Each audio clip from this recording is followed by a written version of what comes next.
السلام عليكم ورحمة الله وبركاته. ازيكم حبايبي؟ عاملين ايه؟ يا رب تكونوا بخير.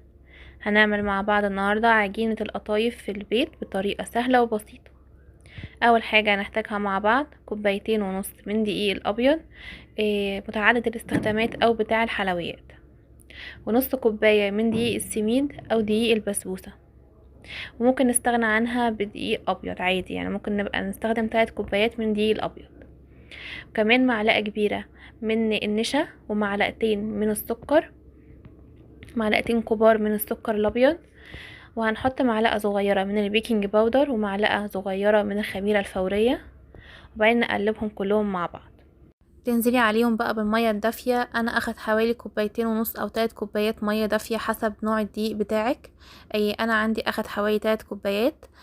هتعجنيهم كده في بعض لحد ما تحسي ان القوام بتاعه قوام خفيف، اخف من قوام الكريب.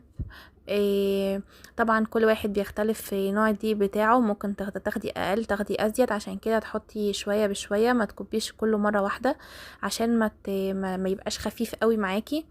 بعدين بقى تحطي بقى العجينة بتاعتك في الخلاط او تستخدمي الهاند بلندر المتاح عندك.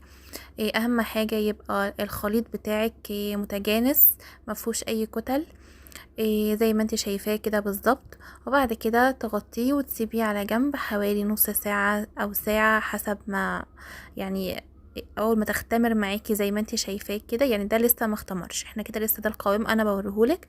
ده القوام اللي احنا عايزينه لو المطلوب، اللي هو خفيف، يعني اخف من قوام الكريب. هتغطيه وتحطيه على اي جنب بقى لغايه ما يختمر معاكي، وبعدين تطلعيه. اول ما تحسي ان فيه فقاقيع كده وبدا يتقل معاكي، يبقى كده اختمر والدنيا بقت تمام. انت قبل ما تشتغلي فيه لازم تقلبيه من فوق لتحت كده علشان خاطر ايه التخمير بتاعه يطلع. الخطوة دي لازم تعمليها في كل مرة بتنزلي فيها العجينة في الطاسة. يعني ايه؟ كل مرة بتنزلي فيها الدواير بتاعتك لازم تقلبيها من فوق لتحت عشان التخمير بتاعه يعني يهبط يعني. ماشي. في طاسه بقى سخنه على النار، تكوني مسخناها كويس جدا، ويا ريت تكون طاسه تيفال او طاسه ما بتلزقش يعني. هتنزلي بقى بالدواير بتاعتك حسب الحجم اللي انت حباه. وبعدين اول بقى ما تلاقي ان يظهر فقاقيع كده من فوق واللون العجينه بتاعتك يختفي، يبقى انت كده استوى خلاص، تطلعيها وبألف هنا. انا يعني زي ما انت شايفه انا بجربهولك تاني ان انت اهم حاجه، هي سهله خالص في النزول، اهم حاجه بس ان انت تسيبيها على نار متوسطه عشان تاخد سواها. وبعد كده تطلعيها على فوطه ناشفه. على فوطة ناشفة، بلاش تغطيها عشان ما تعجنش منك، ولغايه ما تخلصي الكمية بتاعتك. وبعد كده تعملي الحشوة اللي انتي حباها ليها. انا بالنسبة لي عملت حشوة عبارة عن فول سوداني مجروش وجوز الهند وزبيب. طبعا زي ما انتي شايفاه حاجة منتهى الجمال. هتحشيها بمنتهى السهولة وهتقفل معاكي بمنتهى السهولة. هتشوفيها بصي يعني حاجة روعة،